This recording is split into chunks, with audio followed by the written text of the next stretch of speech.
This episode originally aired on July 22nd, 2021. Our client for today is Kristy from Unethical Podcast. Well, that was fun. Kristy just came in, did her job, and got the fuck out. I like that. That's professionalism. That was good.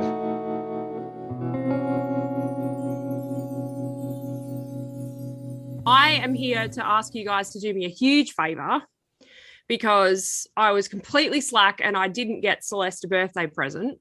Oh. And it was a couple of weeks ago. So I'm a pretty shitty friend for not getting her a present. But she loves Edgar Allan Poe, right? So I thought, because you guys are fucking incredible at solving mysteries, I thought maybe as a present from me to her, I could hire you guys to solve what happened to him because no one seems to know. That's easy. Ooh, easy, right out of, no hesitation. Awesome. We're trying to get customers here. Kristy's here. We're giving confidence, man. I know, but then that's how you set unrealistic expectations, and then you fuck us over, and we get 1-star reviews. RJ, or your customers try and pay you less because you just said it was easy. That too, yeah. You guys, it's the hardest case we've ever had to solve. We're gonna do it for you, Kristy. We're gonna do it anyway. You bring it up, and there's already a raven stalking Richard, so we're in for a treat on this one. Amazing.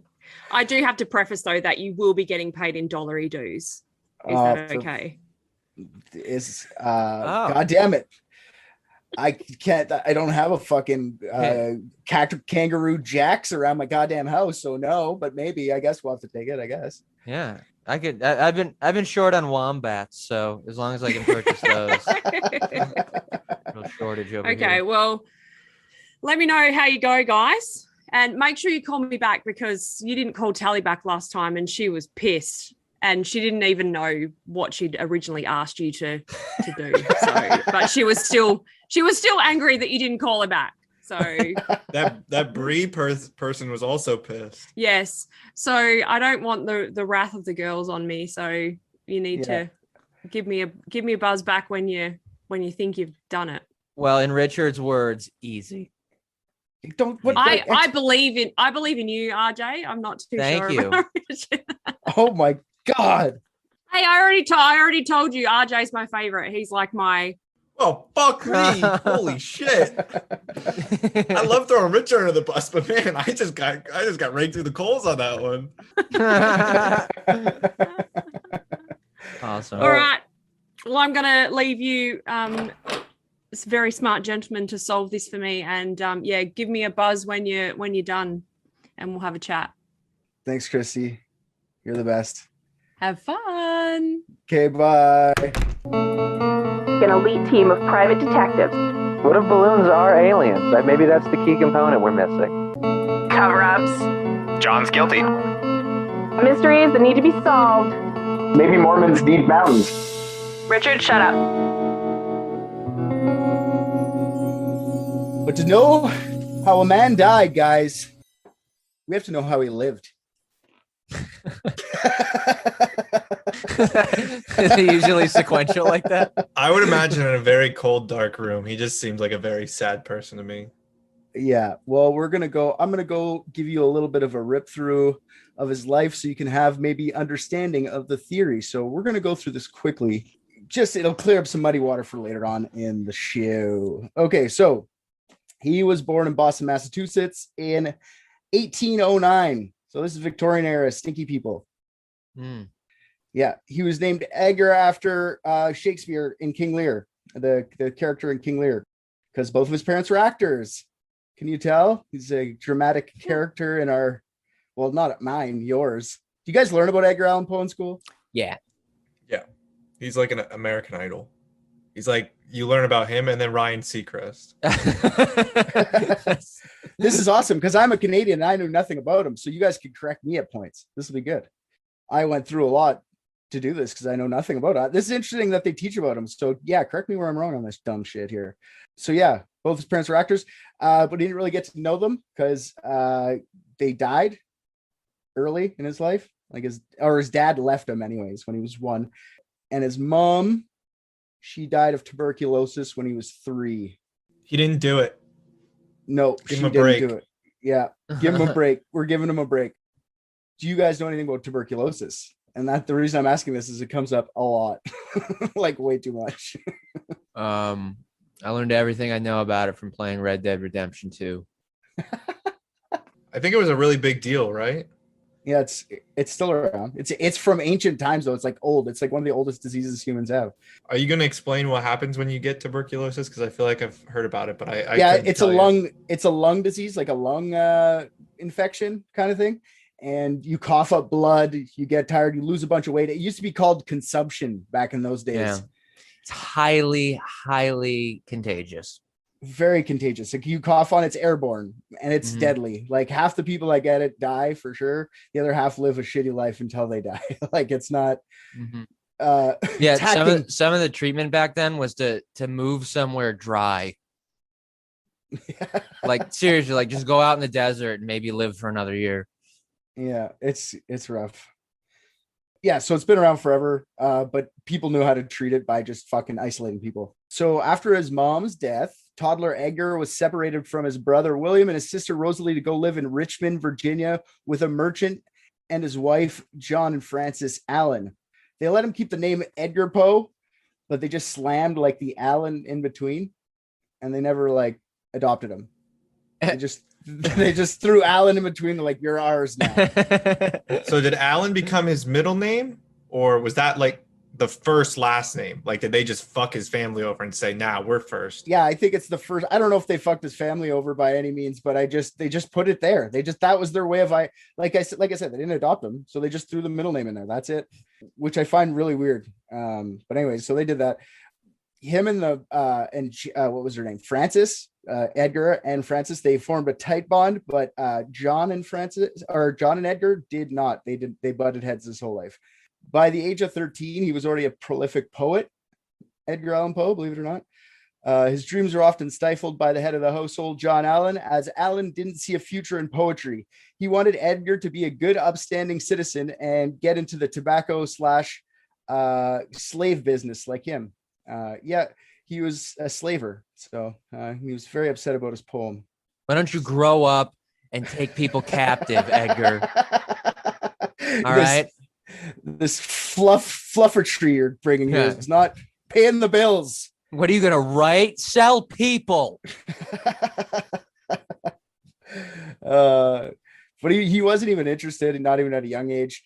He wanted to emulate the life of his hero, Lord Byron. And I don't know if you guys know who that is. He's just a famous English poet. He wrote Don Juan, like the poem Don Juan, and it's still to this day around, Don Juan. So just think that's who he loved to be. He wanted to be like a ladies' man kind of thing, you know? That's so funny when you look at his picture. Yeah. I just spent the past like 90 seconds trying to find an ad where they were trying to cure tuberculosis with tobacco, and I could not find one. But fun fact, more than 20% of global TB incidences may be attributed to smoking. So there we go. Yeah, it's not. The people that are most susceptible to tuberculosis are people who with AIDS and people who smoke. So yeah, not good for the smokers for sure. So that was probably didn't know that. You know, they probably weren't that smart. Money was always a contentious issue between Allan and Edgar. In 1826, Poe went to University of Virginia to study ancient and modern languages and excelled in his classes. Funny thing is, John Allan didn't give Edgar enough money for schooling, just about a third of it.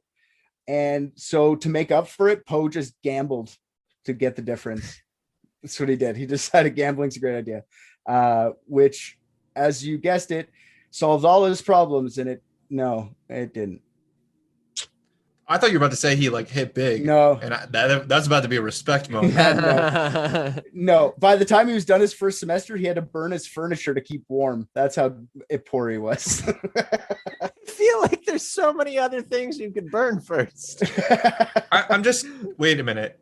Do you think you can sell your furniture and get enough money to heat your residence, or do you think burning is the only option there? I feel like you could at least trade it for regular fucking wood. Like I think I think it's a very Edgar Allan Poe move, dramatic and fucking Yeah. gothic. Like, oh my God, the only Yeah. thing I can do is burn this Chesterfield. Oh, He's saying it out the window. Like, Yeah. if only somebody would share with me some of their pussy. Listen, that guy's a regular Don Juan. Anyways. when the publisher fact checked his poem about burning his furniture, it checked out. That's all I gotta say. Oh God.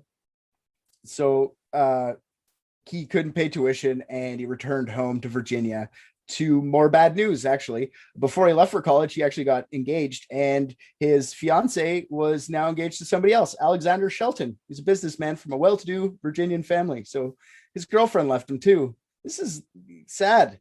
You know what I mean? Sad life. Huh? I find that, I'm just going to be upfront. Like, I find this whole, all the research I did on this is like framed to be Poe-ish. Like, I don't know. It's so weird. Everything is just, there's different ways you could write this shit, you know? Just very tragic sounding. That's what I mean. It's always tragic. Yeah, well, that's what he gets for not capturing and selling people. Yeah, exactly. He could have been happy. He could have died he could have died with lung cancer and a slave waving him with a fan. Exactly. Look what you gave up, Edgar. Yeah, exactly. So Poe couldn't compete with that rich guy. So, and even on top of that, Poe was still furious with John Allan, and humiliated by the poverty. He used his heartbreak and pain to spend the last few months in the Allan mansion writing a book. And by this time, it's 1927, and he joined the military. I think he was 19 or 18 when he joined the military. And he was getting paid $5 a month. Imagine being in Victoria era fucking army. That must have sucked. Jesus, he's 19 at this point. They live so fast. So much has happened to him. I thought he was like 39. No, he's 18 right now. There's a lot of his life that's just him writing and being and stuff, so it skips a lot. But like his early life is so, you're right. He lived so many lives. Like I haven't he's got his parents both dead. Mine are still alive. Just that alone's a big step in your life. Yeah, Jesus Christ. I like how Richard just said it was a step, as if he was like aiming. Yeah. Like, once my parents die, then I'm really gonna almost there. I'll probably burn my furniture at 17, feel things out. I'll take it back that I'm to my parents. This whole thing, if they get onto Patreon, at least give us $10, but they'll never hear this. So yeah, I'm totally plotting to destroy my parents. Anyways, no, I'm just kidding. Yeah, so he joined the military. He obviously hated the military. He's not a fucking military person. So when he was 18, that's when he published the first book that he wrote. There was only 50 copies printed, and it didn't get him any type of attention at all. So he changed his name for this one. They called By the Bostonian. Like, he changed the byline to that. So he's the fucking shitty pen name, which I find fun. I like when, I don't know, it's one of these things where like, why did you do that back then? Why were you like, By the Bostonian? I know a lot of people still use pen names and shit, but it's still, I don't understand it. Unless you're like, what you wanted? I never understood the pen name thing unless you're a woman and that you just want to be a man. That's the only, in historical times, I was gonna say in historical times, that's the only time I understood it. But like, besides that, I don't get it. Yeah. Anyways. I mean, they do that today, like more or less, like the, what's her face that wrote 50 Shades of Grey. They do like initials in their last name because it does seem like a man wrote it. If you don't put like an explicitly feminine name on the front of it, and I guess that sells more. Okay, somehow. well, I just want to make it very clear that I support that. Yeah, that's what I was saying. No, I mean, I think I don't care either, but he needed to say that though. He needed to get that out because it didn't sound good until then. Now it sounds like okay. It did not sound good. When I said it the first time, it did not sound good. Yeah. I know that. I want to go on record as supporting the way he said it the first time. Yeah, but I agree. You're right. The lady from 50 Shades of Grey said she had to do that. You're correct. She had to kind of to be able to break in with the men because it's such a male dominated industry anyways. Yeah. So in February 1829, so this is another 2 years later, so he's 20, Poe hears that Francis Allan is dying of TB, tuberculosis. Fuck. Another one down. Another one, tuberculosis did. She dies before he can even make it back to say goodbye to her. So that kind of sucks for him. Well, yeah, I mean, he was probably like 14 miles away and it was like a 3-day trip by boat. Yeah, exactly. He had to take a burro over tobacco fields. Yeah. Okay. When he goes back though to see when his mom or his stepmom or whatever the fuck kind of mom that is, the weird middle name making mama, whatever that fucking shit is, he actually makes peace with John Allan. He helps him get into the West Point Military Academy, like an appointment there instead of having to stay in the military where he is already. So that's super awesome for Edgar. He's very awesome about that. He's happy. He gets kicked out of the military. He gets discharged honorably so he can go to the academy, which is good for him. Oh, okay. Gotcha. Yeah. He doesn't go like I thought he gets discharged so he can go back. Okay. So when he goes back, though, he decides he wants to go to visit his extended family in Baltimore, like where his parents are actually from, where he was originally from. And he goes and meets his Aunt Clem, like his dad's sister, his grandma, his estranged brother, Henry, and Aunt Clem's, his cousin, his 7-year-old cousin, Virginia. Okay. In September of that year, while he's in Baltimore, before he gets to West Point, he gets a bunch of traction on some of his poetry, which actually pumps him up to write more. And he writes his second book, and the guy who gave him the good reviews, he dedicates the book to him. So that's how jacked he is over one good review. This guy's something. He's a weird guy. He's just an artist. Yeah.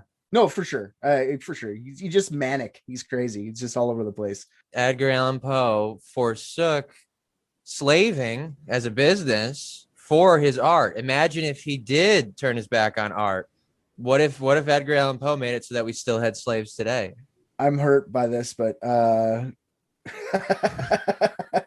good thing Edgar Allan Poe is so sad. He saved the nation. Yeah. He could have been like a slaving tycoon. What if he like made the process like infinitely more efficient? What if he like stepped in front of Abraham Lincoln? Factory farm slaving. Mm-hmm. Yeah, this was all pre-Civil War, so yeah, could have happened. It's true. Maybe another timeline. So good thing, yeah, exactly. Good thing you just got good reviews on his poetry. You know, maybe if he didn't get any type of encouragement at all, he would have gotten to the slavery. So we should have all thanked John Neal for this book, dedicated all our books to him. Did he get good reviews like in his timeline and not just like I'm sorry, in his time, not timeline, and not just like later, like when he was dead? For sure. Yeah, all throughout his career, like when he was 19, like I said, like he wrote a book, which is in that time a feat in its own, right? And then he got good reviews on one of his poems in that book, so he was pumped about it. Well, I mean, yeah, there were only like 4 books, so he finally makes it to the military academy. He gets kicked out of that less than a year later for mishandling his duties. During that time, he made a lot of friends, but when he was at West Point, he was bickering with John Allan again. John Allan remarried without telling Edgar, and Edgar was pissed. You can't marry someone without introducing them, Dad. I'm not your dad. Yeah, that is such a weird thing to be upset about. Yeah, he was pissed. I don't know if I'd be upset about it, but it would be a little weird if you're not just giving someone a heads up. Like, yeah. I don't know. Like, I mean, no, because like, all right, so like my stepfather was a fucking asshole. And if like my mom died, and like he went on to, I would just never talk to the guy again. Like it's just such a weird thing to be like. But did you take his last name? No. So I guess maybe this situation's different. I don't know. No, I agree with you. I think it's weird because they're always fighting all the time. He didn't like him anyway. You know, yeah, he was always pissed at him. So you were like, fuck this guy a while ago. It seems like maybe it's like the typical therapists fight because they love each other. Yeah, it could be. Maybe he's just jealous because his whole pursuit has been trying to get pussy, and now, yet again, someone has gotten it before him. Yeah, some people. Okay, listen to this. Some people say that because he got Allan got remarried, that's why John got kicked, or that's why Edgar gets himself kicked out of the military academy, just to spite John's name, just to make him like, you know what I mean? He's like, you got married without me. I'm quitting the job you got me. Like you actually put yourself out there for me the one time, So fuck Unreal. you. Yeah. So that just after that, Allan cut ties with him completely. So he was poor by himself, no job. He did make a lot of friends at West Point though. He had to New York City. He published his third book. The other cadets at West Point helped him publish this book, and they gave him like 75 cents each, and he dedicated that book to them. So that was the third book of poems he put out. Was also given to him. Like, this is all young. This is why the reason I'm highlighting this stuff is this is like his. Anyways, he's 25. He's got a long life. What have you done? Are you 25? I ain't done shit. I'm 37. I've never written The Raven or whatever the fuck. Yeah. The Raven. That's later in his life though. Oh, my bad. I guess no, it's true though, but I guess a lot of this stuff gets revisited when he was older because they only printed 50 copies of some of these books, right? Anyway. I can imagine. It probably took like fucking 6 weeks to print one. Yeah. He went after he printed the book, he couldn't stay in New York for very long because he was poor. So he went to Baltimore to hang out with his family again, his extended family. Aunt Clem took him in, and she became kind of another mother figure to him. All right.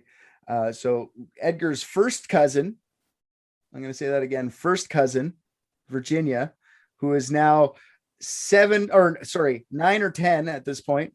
I'm just going to stress this. She is at least it's not gross. Yeah, she is 9 or 10 at this point. Soon she became the object of Poe's desire. He said that early in her life. She was the literary inspiration at 9 or 10. All right, just got that out there. In 1833, one of his short stories gets him noticed by magazines and newspapers and won him a prize in the Baltimore Sunday Visitor. So in 1834, John Allan died of... No shit, really? Tuberculosis. Dies of tuberculosis, another person. TB scores another one. Exactly. But he left Edgar out of his will. John left his fortune to the new family. John's new family, Poe had never met. So that set him down a little bit of a drinking path. Mr. Edgar Allan Poe would get hammered from time to time when he was upset. All right. Just so you guys know that. But like I said, his contacts were getting bigger and bigger from getting all this new press. So he got offered a job as assistant editor to the Southern Literary Messenger in Richmond, Virginia again. So now he's got a full-time job in a magazine, just from being a snarky little bitch running around these big cities. I like it. So yes, when he moved to Richmond, from Baltimore, but he brought his Aunt Clem and his literary inspiration with him. Apparently he was fired from that job the day he got there for being way too hammered on the job. Yeah. Wow, who'd have guessed that? Yeah. But then he swiftly got rehired for promises of good behavior, which he did have. Do you guys have an impression? He did though, but do you guys have an impression of I got a question for you guys. Do you guys have an impression of Edgar Allan Poe as like a drunk? Like it's like a drunk? Yeah. Okay. Oh yeah. Yeah. So he got his job back for saying, I'm not going to get drunk. Okay. I promise it won't happen again. I just good enough for me. Yeah. I read a lot about him in the past little bit, and despite his reputation of being a hammered, drunky, alcoholic, druggie, he wasn't really. Really? Yeah, he drank kind of like the rest of us in moderation. I feel like the standards were different at that point. Like the rest of us in moderation? Who do you think moderates me? Sorry, not moderation. When appropriately, excessively when appropriate. Not excessively all the time. He wasn't a hammered all the time. Appropriate times to drink. Breakfast cocktail, mid-morning cocktail, lunch cocktail hour. Yeah, he got this reputation from his first biographer, who was his literary enemy.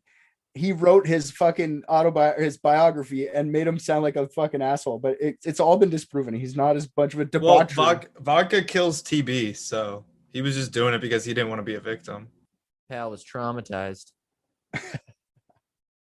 All right. When he was in the job at the Messenger, he took the readership from 700 to 3,500. So he was doing his job. He was doing a good job.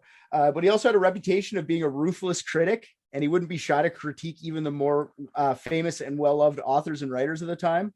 A lot of his critics, one of his fellow critics, James Russell Lowell James Russell Lowell called him the most discriminating, philosophical, and fearless critic upon imaginative works who has written in America. He was just a douchebag to everyone. He was the original one-star reviewer. When he did this all the time, he earned himself the nickname the Tomahawk Man. I like that. I wish I would have stuck. The Tomahawk Man. That would be a different history lesson, though, right? We're learning about the Tomahawk Man today, Edgar Allan Poe. That had to be racially. I Of imagine course. that's problematic language now for one reason or another. Of course it is. But that's what they called them. But that's what I'm gonna. I want to call one-star reviewers Tomahawk Boys now, but you just raised me the concern of the cultural significance of the word tomahawk. Yeah, isn't it just an axe? I don't get it though. Like, why specifically the Tomahawk Man? You know, it has to be some weird racial justification. He would scalp them. Exactly. Yeah, that's what he's so talking about. fucked up. Yeah, it's super fucked up for sure. But this is like 1830s men. They didn't. Oh, of course. Yeah, he almost went into the slaving business. I get it, but all right. So on May 16th, 1836, Poe got married to Virginia. I'm sorry to take it back to the Tomahawk Man, Okay. but it's killing me inside. I just feel like that's such a great like website name for somebody who sells scalp tickets. Like this Jesus walking around, he's known as the Tomahawk Man. I would love that.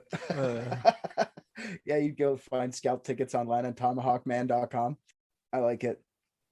So yes, so on May 16th, 1836, Poe got married to Virginia. She was the ripe old age of 13. Poe was 26, double her age. Sounds about right for the time. Yeah, first cousin too, just so everyone remembers that. Incest and pedophilia. Let's just lay it on thick. Yeah.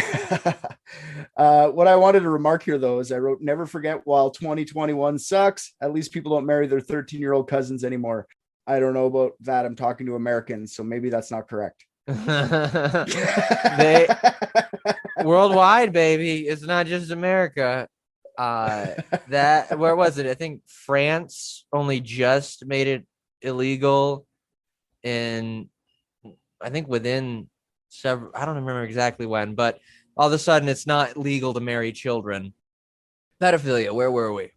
So about a year and a half after having his job as the assistant editor in 1837, Poe was let go from that job. His combative reviews are getting in the way of the publishers making money. People were starting to hate him and the Messenger. So you can only do the scathing review thing for so long before people start clapping back. You know what I mean? Mm-hmm. He claimed it's because he didn't have enough control over what he was allowed to publish, so he left. So he got fired. After this, Poe wanted to make his fortune through writing alone. I only wrote this because he is actually one of the first Americans to make the living off of writing alone, actually, after this point. Yeah, writers didn't have as many they would just publish a bunch of British shit because it already had a system. They had no way of bringing in the Americans. So Edgar fought for that a lot of his life to try and get writers, recognized American writers, so they would have their own publishing and system. So interesting guy with that.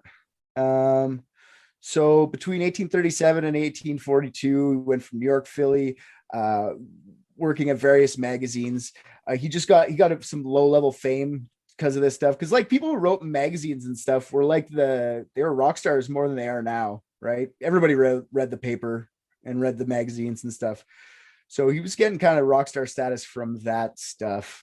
And finally, the pussy starts to trickle in. Yes. But despite his fame, he could barely survive off his craft still at this point. Damn it. Yeah, his book of stories published in 1839. He was paid in 25 copies of the book. That was what his payment was. It's like getting paid in exposure, RJ. Yeah. Here's 10 videos of your set. Yeah, exactly. Thanks. But are they all different angles? Because I feel like I would enjoy that.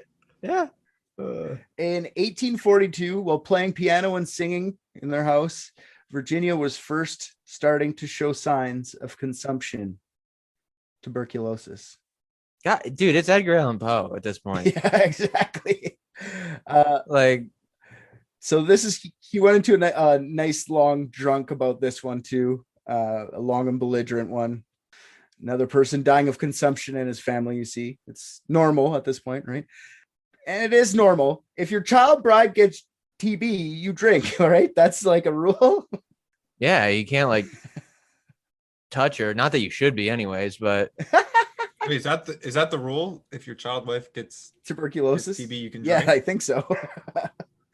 All right. So when he started to get really famous was around this time. So 1844, Poe moved to New York City and published a story about a balloon trip across the Atlantic Ocean in the New York Sun. Everyone believed that it happened. Everyone was like amazed by it. Everyone was fucking in awe about the whole thing. He later revealed it was a hoax. Got him a lot of attention because he wrote it so people couldn't even know it was not real. So it's kind of fun. It's like a War of the Worlds thing, but just in a newspaper kind of deal. And then in the next year is when he wrote The Raven, and that's what made him a literary sensation, household name in the industry. Paid $9 for that publication. That's how much money he got, $9, which is 319 American dollars now. That's all he got ever. fuck, dude. It's so crazy. So in 1846, he moved into a house in the Bronx. It's a little cottage with Virginia and Aunt Clem. And then in 1849, a year later, Virginia dies of tuberculosis, guys. Tuberculosis is the only killer in this the whole time. And today's episode is brought to you by tuberculosis. Tuberculosis, exactly. She was 24, so she got 11 extra years beyond being married, and then died. Damn. Same age as his brother, and his mom died, by the way. So it was a number for him. So saddest life by far, though. Yeah. Whatever. Also, I wanted to do a little side note here as well. Whenever you think 2021 sucks, just remember all your family hasn't died from tuberculosis. So they just all died from COVID. Yeah. Yeah. It's so suck it up, you pussy. Yeah, you. It could have been. It could have been worse. They could have been struggling to breathe when they died. All right. Yeah. Yeah. Not falling off a ladder and dying of COVID like they do now. I'm sure it's not an issue. The big difference between tuberculosis and COVID is that tuberculosis wasn't a hoax. So just keep that in mind. Tuberculosis jokes. This is awesome. You should write this shit down. We could have tuberculosis, guys. This guy knows what I'm talking about. Getting booed at mics. After the death of Virginia, Poe was overcome with grief. Some say watching all the women die around him is what made him constantly write about the death of a beautiful woman. I just say he was a whiny little biatch, and it was a good subject to do, but he wrote a lot before every woman in his life died. But anyways. Use what's there, man. I think he should have been writing about the dangers of tuberculosis. That's what I think he should have been writing about, helping people out instead of whining like a little bitch. That's what I meant to say. Now. I ate a weed brownie and didn't realize how much weed was in it, and I'm fucking blasted. That explains just the entire red patch on your face that is your eyes. I didn't understand what I was doing when I got into it, but now I do, and it's fun. I just want you to understand why I'm struggling. He didn't even know he got on a podcast today, but now we're about 45 minutes deep, and he's like, holy shit, who are you guys? This is exciting. Yeah. Whoa, I was just thinking about Edgar Allan Poe. When did you guys walk in?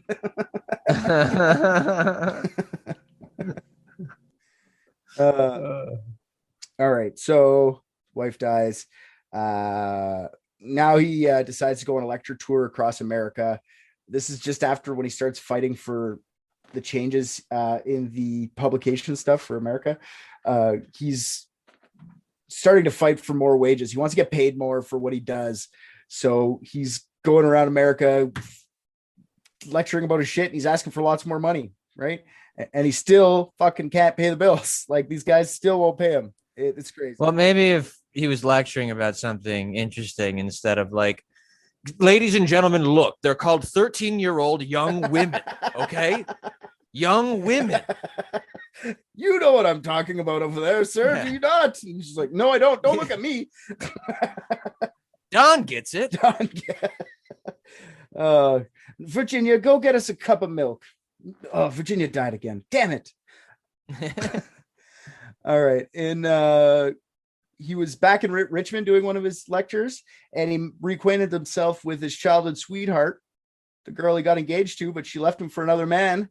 Wait, so like a sweetheart from his childhood or a sweetheart in her childhood? No, from from his childhood. An age-appropriate woman, actually.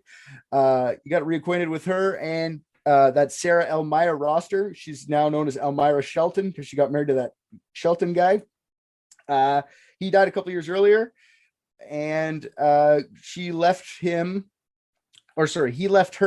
$100,000 in 1840s money. That's like 3.5 million. So she was rich.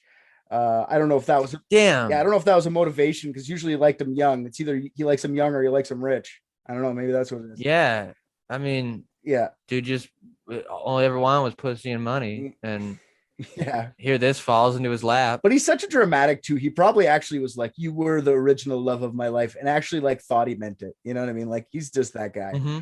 He's just that now guy. Here, hold this lollipop. He probably wrote her a fucking poem. Yeah. Yeah, exactly, for sure. So this is where he starts to the mystery begins, basically. So on September 27th, 1849, Poe left Richmond, Virginia to go to Philadelphia, where he was to edit a volume of poetry for Miss St. Leon Loud. From there, he was to head back home to New York, where Aunt Clem still lives in the cottage with him and somehow has survived TB. She hasn't died yet. She's lived with him for a long time. Wow. There's a 2-week period where there's no reliable information that exists about the whereabouts of Poe. Then October 3rd, the author was found delirious in Baltimore outside Ryan's Tavern in a ditch. Now the ditch part is disputed, but after all I've read, he was probably in the ditch outside. Okay. Wait, who disputed the ditch? Who was like so concerned? Just it's some people just said like, no, he wasn't in the ditch. No one ever said he was in a ditch. That's made up later. And then it's like there's other accounts of him, what happened to him in different places that have him outside. So I'm just saying he's in a ditch. Some people just like, I mean, yeah, if you're delirious in Baltimore in the 1850s, you're probably in a ditch. even if you're inside in a bar, you're probably in a ditch. It's probably the same thing.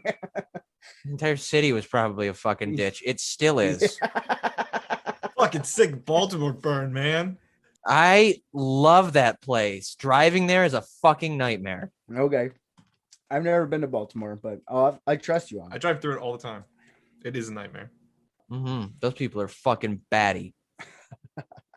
So Appropriate place for a pedophile to die. to answer your question, Ricky boy, now that I'm thinking about it, it's some people only consider some Poe documents as God. Some people consider other ones. So some people dispute the fact that he was in a ditch. Who gives a fuck? You're right. It doesn't really matter. All right. So Joseph Walker, W. Walker, sorry, I put a W there. I better say it. Found him, and he said he was in need of immediate assistance in a letter to Dr. Joseph E. Snodgrass, an apparent acquaintance of Poe. So this guy, I guess Poe was asking for this guy, Snodgrass. All right. So Walker brought him inside to the pub and awaited Dr. Snodgrass. Snodgrass headed to Poe as quickly as he could, and his description of Poe when he saw him was, and I quote, repulsive with unkempt hair, a haggard, unwashed face, and lusterless and vacant eyes. His clothing was dirty and it didn't fit him well. People are amazed that he didn't have a vest or polished shoes like all his friends. What a fucking scumbag. All his friends were like, I can't believe it. He doesn't have a vest on. It can't be him. He was taken to Washington College Hospital, where he was denied any visitors and eventually died on October 7th, 1849. Now, no one knows exactly why he died. Being in and out of consciousness and lucidity, Poe never was able to tell anyone how he got to this state. So during Poe's very first days of lucidity, or very few days of lucidity, his doctor at the time, Dr. Moran, tried to make him feel better by saying, "You'll be seeing your family and friends soon," to which Poe replied, "The best thing a friend could do would be to blow his brains out with a pistol." So he was saying some mad shit, some scary shit, right?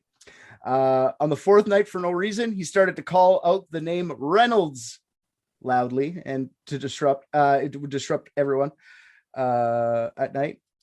So he was doing it loud. I'm thinking Ryan Reynolds on this one, just getting ahead of it a little bit. See, and that's weird because I was thinking angel dust.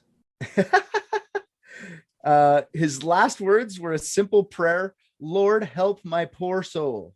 Moran wrote that Poe's body was visited by some of the first individuals of the city, many of them anxious to have a lock of his hair.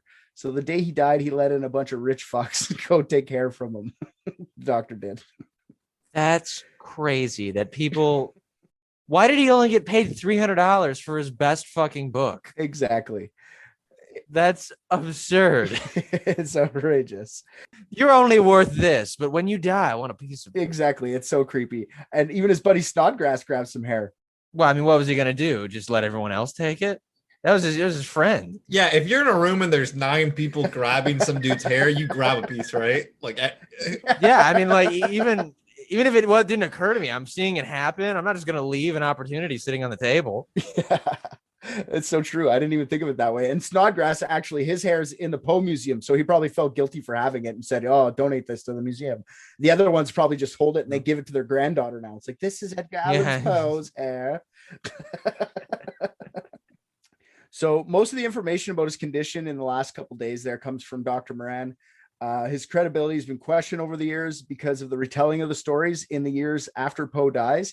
He just contradicts himself so many times and he adds so much new information that it just sounds like he's making it up as he's going along. So others just say he's getting older when he talks about Poe in his later life. So he's just forgetting details and becoming a senile old fuck. Who knows? Yeah, but it makes total sense. Just like embellish it every time you tell it. Yeah, for sure. I see that happen. Especially if it's like your only story, you know, like Edgar Allan Poe used to be, I attended to Edgar Allan Poe when he died. Oh, did you, sir? Did I tell you? He had a 6th finger on his right hand. No, he did not. We were all taking bits of his pubes, and I, as the alpha in the room, took his entire penis. I had it locked in that closet, but wouldn't you know it, in the middle of a night, believe it or not, a raven swooped in and pulled it up into its beak. Oh, sir, tell us more. Yeah, this is like, that's year 2. Imagine by year 30 of saying it. Like, yeah, exactly. He brought me to the moon where he lives now. Anyways. Yeah. I knew him before he was a cyborg. All right.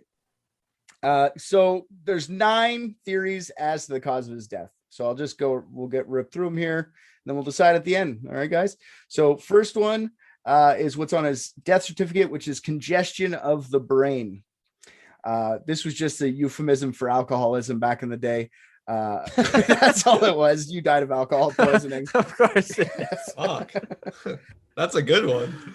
Well, he had the heart sniffles. The what now? AIDS. Yeah, exactly. Yeah, he had a reputation of being a drunk and a drug addict, like I said earlier. From what I read, like I said, he drank and did drugs like the rest of us in moderation. So, in fact, there are instances that state Poe couldn't even handle alcohol at all and would get drunk off of 1 glass of wine. Now, this is in my script. Getsy over here, being a young drunk man who has a drunk-themed podcast, is the official drunk of the podcast. Fuck yeah, drunksplain. Will a drunk such as yourself get drunk off of 1 glass of wine? Absolutely not. So I don't think that's I don't think he was a drunk. There's lots of people saying he couldn't handle his shit. Okay. Near the end also of his life, he joined a temperance society, which is just a Victorian era version of AA. He just swore off drinking. All right. And Dr. Moran, the guy we don't really trust, but he did say that he didn't smell of alcohol at all. So soon after, I'll tell you about this guy here. So soon after Poe died, Rufus Griswold wrote an obituary for Poe. He labeled him as a morally bankrupt, drunken womanizer. So who is Rufus Griswold? Do you guys know? The only truthful man of this story. Good name is going to be dragged for no reason. Yeah, he was Poe's literary rival. And I call him a jealous asshole. Like, why would you have to do that? You're just jealous. Nobody knows you now. There's a reason. I mean, but even slightly examine the facts in front of us thus far. He had a lot of bad things happen to him, but seemed like he was petulant and very self-absorbed. Oh, for sure. Fucked a child and was like, even his last words were, "Lord, save my poor soul." Yeah, it's so egotistical. This guy's and I love his stories. Like, yeah. I think he's incredible. Like, I really fucking would. But I think he's a bad guy. I do too. I don't think he's a good person. I don't like Edgar Allan Poe that much. I like his stories. I don't like him as a person. Usually when I do these, I get a weird attraction. Like, I like them in ways, like I find a way to empathize with these. This guy here, I don't get it. Sure. Everything's always like, come on, man. Yeah. Step up. Yeah. Anyway, so yeah, this guy was the one that wrote his first biography. And that's how he's remembered in the public eye. Much of Poe's debauchery has been debunked, though, through research over the years. Tests on Poe's hair indicated he had kept clean of alcohol during the last few months of his life. So, did he die of being a drunk? Maybe. I mean, what fucking tests were they doing in the 1840s to determine that?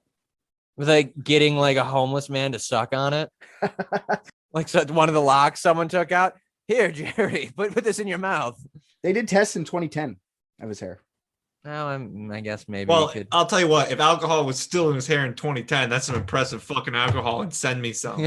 No, it's actually lead content because of the way beer and alcohol was made back in those days. So they're actually looking for elevated levels of lead in them. So they're actually looking for alcohol. It's just signs of alcohol. And what hair did they test? Was it one of the hair that was stolen, or was it pure off his body? It's got to be the stuff that was stolen. Okay, well, who knows? They could have just lied about stealing it and then tried to sell it later, and it could just be fake. That is true. You see, an opportunistic fellow knows that someone was taking Edgar Allan Poe hair. All he's got to do is just rip his own hair out and say, "Hey, genuine Poe here." Okay, we'll get further in the story. There's a lot more to this that in all these theories that you're gonna go like maybe they got it from a different part. I'm not sure. We'll talk about it in a couple seconds. So you could be right though. He could have just been an alcoholic and him died that way. That's why the history books started to tell it for years and years, for 100 years, like almost 100 years. It changed a bit in the recent years, but we'll see what goes now. So the next one, number 2, is beaten to death by ruffians, which I kind of like. I think it's a fun one. This is actually the first theory ever printed about the death of Poe. So in 1867, there was an article entitled Autobiographic Notes, Edgar Allan Poe. The author, E. Oak Smith, writes, at the instigation of a woman who considered herself injured by him, he was cruelly beaten blow upon blow by a ruffian who knew no better a mode of avenging supposed injuries. It is well known that a brain fever followed. So a ruffian because of a girl. Sounds like Poe. He said he wanted to be a girl's man. It could be that he was beating the fuck out of outside that bar and that guy found him in the ditch, just head injuries, right? I guess, but yeah. All right. There's another thing. There's another one, a mention of ruffians, actually. It's in 1872. It's in an article entitled The Grave of Poe. He wrote that Poe had come across some friends from West Point who got way too drunk off one glass of champagne and then wandered off into the bar, into the street, where he was robbed and beaten by ruffians. So they're just saying he couldn't drink with the boys from West Point, got way too drunk and just went outside and got robbed because he was a rich guy. Which hilariously he wasn't though, right? Exactly, but he dressed it. He was higher class society than like he wasn't living. Oh yeah, this guy's fucking full of himself. He's a poser. Yeah, for sure. But he also like this is at the end of his life too, where he was actually doing the tour. He was going to start his own magazine where he could be as critiquey as he wanted. It was going to call The Pen or something like that. It was going to be in Pennsylvania, and he was gathering the whole reason for the tour, the literary tour, was to get subscription money, and he had about $1,500 of that time in his pockets apparently. So he didn't have it when he was dead, I'll tell you that much. So maybe someone just beat him for a fucking fat wad in his pocket, right? It's not like they had checks or like subscription services. They just gave him cash and expected their fucking magazine to show up. I don't know. Getting drunk, head injuries. It doesn't explain the clothes, why he was changed though, right? So I don't know. Next one, number 3, the silent killer, carbon monoxide. This is all the symptoms are there, right? Disorientation, headache, nausea, vomiting. This theory was put together in 1999 by public researcher Albert Dunne. He argues that Poe was poisoned from the coal used for indoor lighting at the time. He said he even took clippings of Poe's hair to test it for heavy metals. This is the same hair testing I was saying with the lead. They did test it for all sorts of shit. The test was inconclusive. So I don't know what that means, clippings of his hair. I think that means right from his fucking crypt. Or I could be wrong. It would be the only way. You're right. It could be anybody's hair. So it must have been from the crypt because he is accessible. Like accessible is a word, but it's not what I mean. But he can be gotten to easier than digging up a grave. Cool. Yeah. So it was inconclusive. So there was no way of proving it. So everyone says it's stupid. But I just wanted to put it out there. It's one of the theories, carbon monoxide. The other one was mercury poisoning. When they did that heavy metal testing, they didn't reveal any metals significant with CO2, but they did find elevated levels of mercury. This would mean months before his death, he would have been exposed to mercury somehow. Now, researchers believe he was exposed to mercury when he was prescribed calomel or mercury chloride by a doctor when Poe was exposed to cholera in July 1849. So that's how they used to treat cholera. Here's some mercury. All right. So anyways, mercury has all the hallucinations and delirium before death, has all the same stuff. The only problem with that theory, it was 30 times lower than what you usually die from mercury poisoning, but it was very elevated. So unlikely. All right. The next theory is a fun one. It's called cooping. Do you guys know what cooping is? Yeah, they force you into voting for someone. Is that something you're taught in America? No. Is that a real thing? Did you just guess that correctly? He's correct. 100%. No, I've been on the fucking Edgar Allan Poe Wikipedia page. Like before tonight? No, just since we've been talking about like he wrote 1/4 of Edgar Allan Poe's Wikipedia page is what I thought he was getting at. Oh yeah. No, I've been featured on Wikipedia. It popped up on there and I was like, oh, that one will probably come up. Yeah, cooping. So for a moment I sounded smart.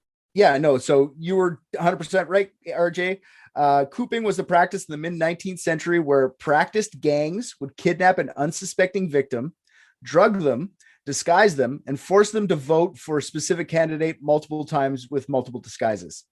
So like that, you ever watch Gangs in New York? Leonardo DiCaprio does this. He gets the guys to go, now go shave your beard and go vote again, you sons of bitches. Anyways, great movie. Ryan's Tavern, where he was found, was a known drop-off for victims of cooping. And it was a sheriff election that year, or that day. It was underway that day, the sheriff's elections. Where was he dropped off? Ryan's Tavern. It's called something else now. I think I have the whole fucking thing figured out, but I'm gonna let you. No, it's okay. There's like 4 more, and then if you got to figure it out, that's cool. If he had Poe been forced into multiple cooping votes, it would explain him being dressed like the shabby shit that he was dressed like. Not knowing which drugs and alcohol combo he was given could explain the death too. Could explain like all the hallucinations. Like who the fuck knows what they're giving them, right? And this is also a widely believed theory that he was cooped to death. Was the sheriff's name Reynolds? Sheriff Reynolds, yeah, Reynolds. That would have been great. I don't think it was though. Oh, I mean, yeah, it would have been a little bit more bulletproof. They would have said it. It would have been yeah. Great. Yeah. So the next theory is rabies, which is another fun one. So it's only interesting to me because of this. Okay, so you guys are gonna. This kind of blew me away a bit. So in 1996, Dr. R. Michael Benitez was participating in a clinical pathology conference where doctors were given patients. All right, just on paper. So Benitez was given the patient EP, a writer from Richmond, and given the circumstances and symptoms of Poe's death. To Dr. Benitez, the diagnosis was clear. EP had succumbed to rabies. Once Benitez found out EP was actually Edgar Allan Poe, and this is a clear-cut case of rabies, it ran against all the previous other theories at the time. His diagnosis ran in a September 1996 issue of the Maryland Medical Journal. But Benitez did point out, however, there's a couple of holes in his theory. He didn't have any animal bites, but you don't really need that to get rabies. And there's no evidence of Poe having hydrophobia, which is a symptom of rabies. And that's just like being scared of water. He actually drank the whole way through his whole time at the hospital. No, they're not supposed to be able to swallow. Yeah. You're apparently scared of water. That's what I literally like. You're scared of it. You get visceral fear from water. Yeah, but like, I mean, like physically, they're also like unable to drink it. Yeah. So that's the guy says like all the symptoms and everything line up exactly like 4 days, you die and all, but without him being scared of water, it's probably not that. But it was interesting that they just gave him as a blind subject, and some guy was just like, that's easy, when it's been 150 years or whatever. I don't know how long, fucking almost 200. How do you get rabies without any animal bites? I don't know. I was reading that on the Wikipedia. Like rabies. Maybe he mistook a possum for an 11-year-old girl. Okay. Yes, I like it. So too soon. Yeah. Fucking, how dare you cancel? We're canceling you, RJ. You're canceling me for calling out Edgar Allan Poe as a pedophile. All right. The next theory, and theory number 7, is a brain tumor. So this is weird one too to me. So when he died, he was buried 2 days later with no autopsy in a graveyard in an unmarked grave in Baltimore. Okay. 11 years later, there was a monument paid for by one of his cousins that was actually destroyed by a train that crashed into the carver's shop. Now, maybe this is why we need fucking railway lawyers, guys. I figured it out. People, they'll just throw your train into a goddamn carver company. I was very happy that there was a reason to have a railway lawyer that I could think of. So in 1875, a statue was erected near the entrance to the graveyard, and Poe's body was exhumed. Teachers and students at Western Female High School spent 10 years raising money for the monument and the relocation of Poe's body. So isn't that fun? A women's Western high school. Female high school. So wait, was it a high school of all women, or was their mascot just a woman? Yeah. Go Femmes. Go Femmes. I went to a college that used to be called Beaver College, and it used to be an all women's college. Incredible. That rocks. Incredible. Before moving the body, they noticed that time and decay hadn't been good to the coffin. When they moved it, the remains of Poe broke out of the coffin for one more visually gothic poem for all the onlookers. So his skull fell out. Yeah, his whole body, like all of it, just crumbled. The coffin kind of just smashed into bits. And wood from the coffin is now collector's pieces. Little remained of Poe's body, but one worker. Sorry, I'll wait. I see I'm getting unstable here. Oh, you're coming through fine on my end. I don't think he was talking about the internet. Yeah, I'm definitely unstable. Little remained of Poe's body, but one worker did have one odd remark. There had been a little mass rolling around his skull. So I guess when he picked it up, he felt a little rolling around. People from the day said that it was his brain shriveled up. What was left over of his brain was what was in there. But science of today knows that couldn't be the brain. It was like 26 years later or something like that. The brain's actually the first thing that gets decomposed when a body dies. Tumors, however, turn into little calcitic masses. So, and also when he was in New York, Poe, this guy isn't the only guy that thinks it was a tumor. Like nowadays, there isn't. It was back in the day when Poe was about to leave on the trip. He was sick, and the doctor told him that he had a lesion on his brain his whole life, and that's what caused him to not be able to drink alcohol properly. So it's not really out there, but it could be their little mask. That's one guy, though. No, that's the most believable one so far. Do we know if Edgar Allan Poe drank red wine or white wine? That is a very specific question that I did not crack the bottom of. But what I'm going to tell you is it was the 1800s. Like, I'm going to say he probably drank everything. I'm going to say he drank swill and all sorts of shit. I remember the one glass of wine comment. So now I'm trying to figure out if he preferred red or white because it plays into my answer. Because if it's red, I 100% have it. If it's white, it's like a 95% chance. Dude was a drama queen. It was deep red. I bet. Deep red, like cold blood pumped through an icy woman's heart. It's totally like Edgar Allan Poe would say this. All right. Theory number 8. Elmira Shelton's brothers killed Poe. Murder. Are we doing that again? Is that cool again, kids? No? All right. In the 2000 book, Midnight Dreary, The Mysterious Death of Edgar Allan Poe, author John Evangelist Walsh, I had to just put in there. Evangelist is your middle name? Like, Jesus, fuck. Like, that's a chosen one. That's not like it's your last name. You know what I mean? Someone put that in there for you. Like, he believes he's the chosen one, I bet. Yeah, exactly. Author John Evangelist Walsh, he claims that there are that her three brothers ambushed Poe in Philadelphia and warned him against marrying Elmira. Scared and alone on a train or whatever, traveling however it was, Poe disguised himself in shabby clothes and hid from them in Philly for a week. Once he felt safe, he headed back to Richmond to marry Elmira. The brothers met up with him in Baltimore, beat him and forced him to drink alcohol, knowing that he had the brain lesion and he would probably die from it. While entertaining, most Poe historians discount this theory.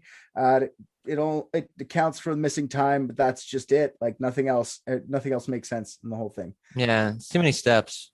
Yeah. And then there's theory number 9, which is the last theory, my theory. And just bear with me here. All right. Tuberculosis. All right. I'm going with tuberculosis killed him, because what else kills people in these days? Nothing. It was just tuberculosis. So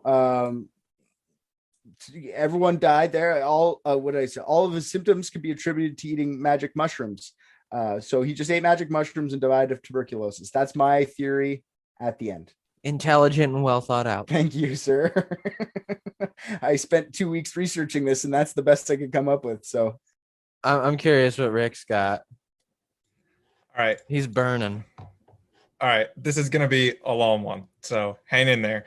So obviously, the 19th century was known for opium, right? It was one of the first times that opium was brought from China to the United States. But the first thing that I went to look at was opium readily accessible in Baltimore during the time that Edgar Allan Poe was there? So I did some research on when opium came to Baltimore.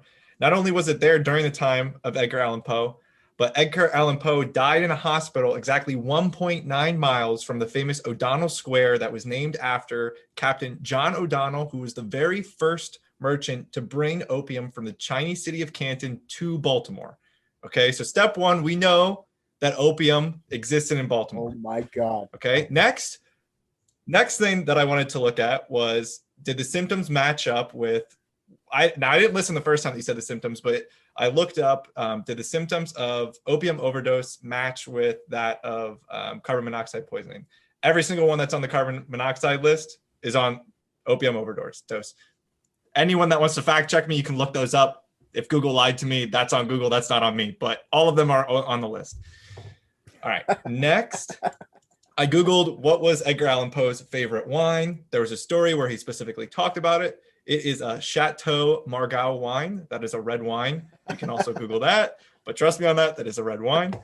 Hold on. I want to make sure I don't miss anything because there's quite a few. So then you talked about mercury poisoning. So I said, okay, is there a way that could somehow have been in the opium? Well, it wouldn't have been in the opium itself, but this is where I'm going to share my screen because this is probably the most compelling piece of it.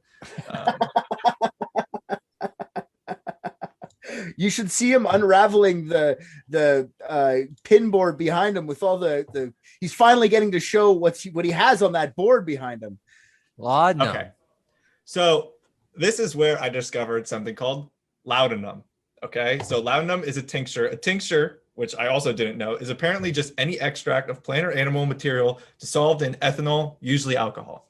Okay, so that's why I wanted to know what color his wine was, because you could easily drug him if it was the same color and you could put it in his drink. So I agree that it was a cooping method, but I think this is exactly how they drugged him. So we know that opium was available. We know that at the time, laudanum was, so I can go down here, not only, so after 1820, which he died after 1820, was mixed with everything imaginable: mercury, hashish, cayenne pepper, ether, chloroform, yada, yada. So the whole point to this is saying, I believe that he was drugged with laudanum that at the time they thought was medically viable, but obviously had opium in it, but was just dissolved in alcohol. No, yeah, that shit was just normal painkillers back then. So that's why I think the idea of him drinking one glass and getting away from himself, but there's your motive, is the cooping or whatever you said. Yeah. That's my idea. And like I said, he was said to have a bunch of money on him. The Coopers were all gangs. They probably saw it as like, he has to die. They probably like, it could have been like, get him again, he's still standing, again. I find it, the cooping thing's so crazy to me that they would do that to just like fuck someone up to death. Like they would do that to kill someone so they wouldn't have any proof after. Yeah. This is literally how close the hospital was to where O'Donnell Square Park is. I feel like you could walk a straighter line back then. Oh, absolutely. Yeah. So 1.34 miles straight. I love how nice. This is great. Cooping with opium laced drink. Yep. Cooping with laudanum is that's my vote. Laudanum. Okay. Cooping's a pretty compelling one. And you're right. I do like RJ is going to say something outrageous now, which is fun. No. I'm happy with that theory. I'm not. My theory is, let's not dignify a pedophile with caring about how he died. Just be happy that he's dead. Yeah. And all right, the political correct way out. Go RJ. and it's like, it's true. Yeah. And even I looked into like how normal was marrying your cousin in 1830 something.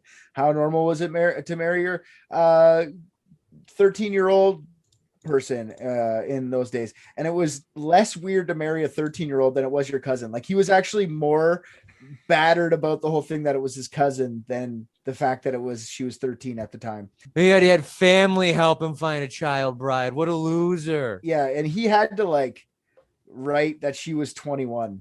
Like the fucking priest is a dickhead too. Everyone's a dickhead. Ew. You weren't even allowed to do it.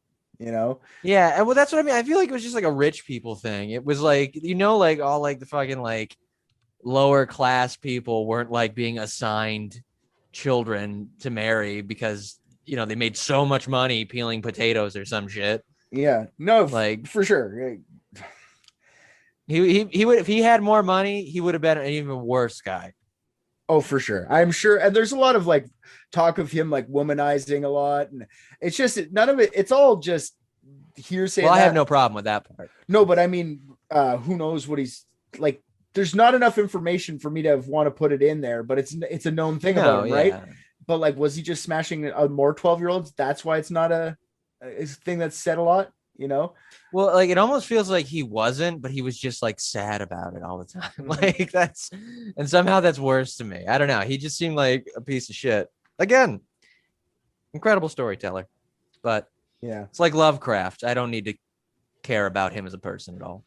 He actually, just so you guys know, on the last final thing, we have to appreciate Edgar Allan Poe in a way. He is actually widely regarded as the father of the detective novel. All right. He wrote the first novel of like a detective finding clues and following clue after clue after clue until the conclusion of the book. Right. So Sir Arthur Conan Doyle loved him, wrote Sherlock because of him. Without Sherlock, we don't have, without Poe, we don't have Sherlock. Without Sherlock, we don't have half the detective stuff we have today. There's no Nancy Drew. There's no Private Dicks. I'm just saying Arthur Conan Doyle was an absolute genius. And if he loved Edgar Allan Poe, he always took pieces from his idols and put them into Sherlock Holmes. Yeah, Sherlock Holmes was an opium addict. for sure. For sure. But that's the thing about Edgar Allan Poe's depiction. Sherlock Holmes was a pedophile. But he was depicted as that early in his death in his, but he's not actually that, which is funny. So he's not actually an opium addict, but that's what he probably took from Edgar Allan Poe, which is you're saying is, which I agree with you. You probably took that part of Edgar Allan Poe and put him into Sherlock. I think Sir Arthur Conan Doyle subconsciously figured out how he died back in the day and just didn't realize it. I think he had a dream one day and he was like, opium. So like, yeah, like his shit's great, and it did inspire a lot, like horror in general, which like I fucking love. I mean, but in the same way, like Alfred Hitchcock. So did Lovecraft. You don't have to like Lovecraft. He was a nightmare, and he was racist. Cat had a name that we can't say. And you wouldn't have Stephen King without Lovecraft. I mean, hell, we wouldn't have Ignition without R. Kelly. Okay, but we don't have to like the people that made it. You don't have to like pissing on your sheets. Exactly. No, I find that like the ripple effect to make us today is kind of interesting, right?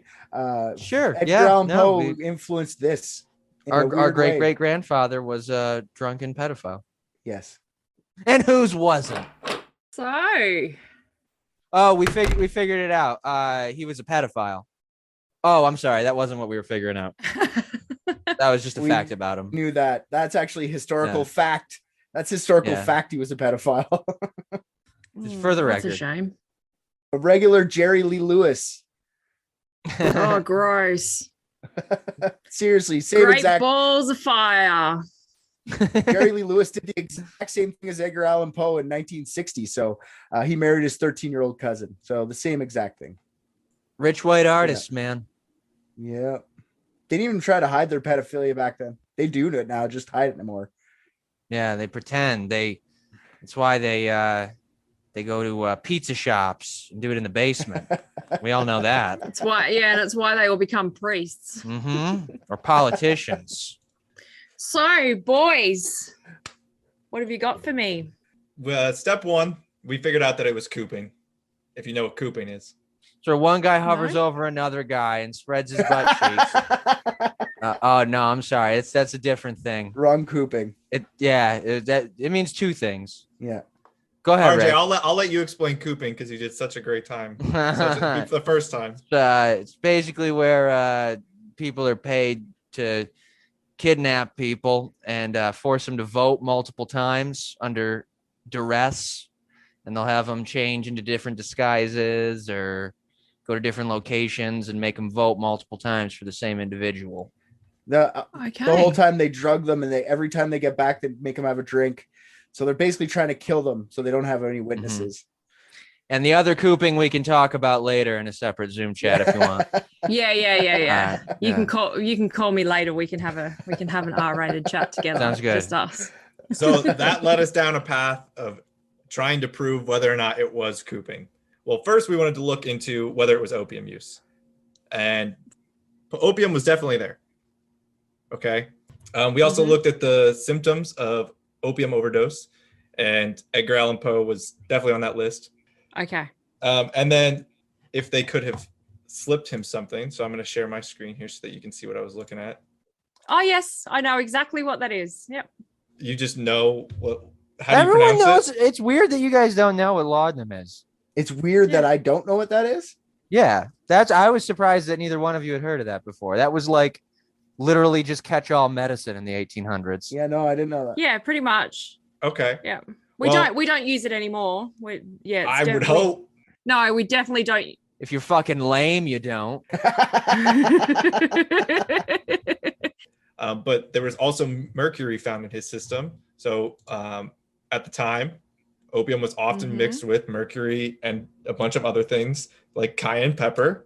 We knew that Edgar Allan Poe drank wine. So we looked up his favorite wine, and it was listed as a Chateau Margaux, which was a dark red wine. So easily could have put laudanum in it. What he's trying to say is it was a cooping scheme that killed him. Yeah, that was a long-winded way of saying he got cooped. Yeah, and when he says we, he's being generous. He means him. I know after listening to you guys recently that RJ, you always have your own personal take on the stories. Do you have your own? Yep. Here's my theory. Celeste needs to choose better idols because this one was a pedophile. So for her birthday, give her a little bit of life guidance. All right. Well, I'll let you tell her that. All right. I'll write it in the card. Oh, cool. Awesome. No, I like that. Very good. Very good. If he would have gotten out of there alive, he would have wrote a book about it. So we missed out on one. Oh, for sure. Yeah. Yeah, absolutely. Thank you, boys. Thank you for I will report back to Celeste and give her my rather weird and interesting birthday present. All right. Don't forget the pedophile thing. Yeah, please, for the love of God. I won't. I will lead with that. I will lead Good with idea. that. Even if you don't want to say it, just don't forget it. Yeah, we'll knock off a couple Forget it. dollary dues too if you just do it at the end too. Like you do it at the beginning, and then at the end just go like end pedophile. So I just need you guys to send me your addresses so I can send you your kangaroo scrote pouch full of dollary dues. Oh, okay. Cool. Did I get dropped by a plane flying upside down over your house? Ha ha ha ha ha. Everything's upside down in Australia. Yeah. So funny. Love you guys. See ya. Bye. Cooping. What I wanted to say, sorry, cooping. I agree with. I think that's what it is in the end. But I do like the brain tumor one because it's fun. The fact that the body fell out of the casket, and especially if he had like a brain lesion, like the guy said, and it would make him sick. That I believe. Right? Just even if it was just drinks, it wouldn't have to be the crazy laudanum or whatever. It could just be drinks, and he would just get sick to die. Like. Before he left to go, the doctor told him not to travel, and he was like, I'm fine. And he felt better the next day, and then they left, and then that's when he disappeared. So, well, I mean, people just like, I mean, imagine how many people die. I mean, because they were drinking way more irresponsibly then. And then also, for whatever reason, I didn't know this. You were saying that they tested his hair for fucking heavy metals because apparently that was an alcohol. yeah, Like, people get holes in their brains today from alcohol. I can't imagine. yeah, for sure. Alcohol back then. Well, did anyone test his hair for cayenne pepper? Because if there was cayenne pepper in there, then Yeah, I'm just saying, I might have cracked the case. I know no one's looking for it, Ooh, but spicy. yeah, give that homeless guy another lick. Yeah. yeah. Where does cayenne pepper sit on the periodic table? It all depends if he's a heavy metal or not. I'm not sure. That's true. Yeah. Is he in the 200s? Yeah, dude. Have you ever read his shit? No, I've read it. Like, yes, I've read Raven. It's nice. It's a little fun Yeah. little poem. I've seen some Edgar Allan Poe, but I've never sat down and grabbed a book and ripped through them. You know. Well, poetry's gay, but like no, the short stories are what I dig, like Cask of Amontillado and shit. Like, it's like genuinely like creepy shit. Yeah. He's good. Yeah, I'll definitely. It holds up way better than you would think for being like nearly 200 years old. I never knew that the word poet came from Poe's last name, so that was interesting. I didn't know that until now either. I don't think that's true at all. Richard's like, One more brownie if we would have left here and he would have been quoting that somewhere. telling everybody.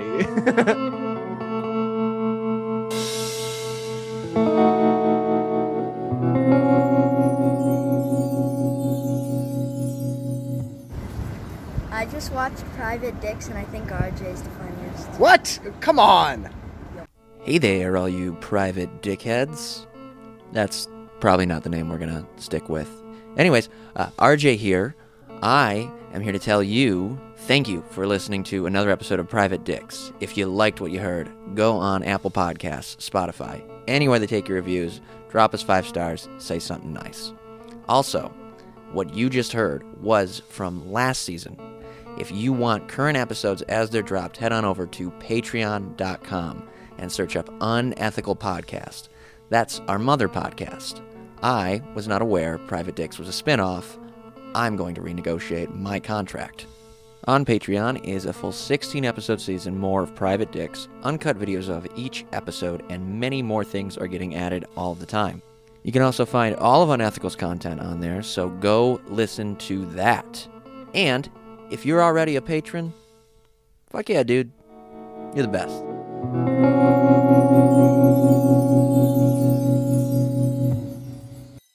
Hi, I'm Celeste. Hi, I'm Richard. Hey, I'm Kristy. And I'm Callie. We're the hosts of Unethical Podcast. Every episode, we take a humorous dive into a case study that poses an ethical question, like, should mentally ill murderers ever be released? No. We discuss what the outcomes of these cases are and what they should be, with a unique guest host every episode. Richard needs some more testosterone around here. Nah, I think it's mostly coming from Celeste. Girls are mean. Our podcast is no holds barred, true crime, comedy, adult content, and definitely not for everybody. But like most people aren't like can handle swear words and stuff, right? Am I right about that? No. No. You can subscribe wherever you eat your podcasts to listen. Follow us on Instagram, where we post our teasers to guess what's coming next. And join us on Facebook to get involved in the conversation. Welcome to Unethical Podcast.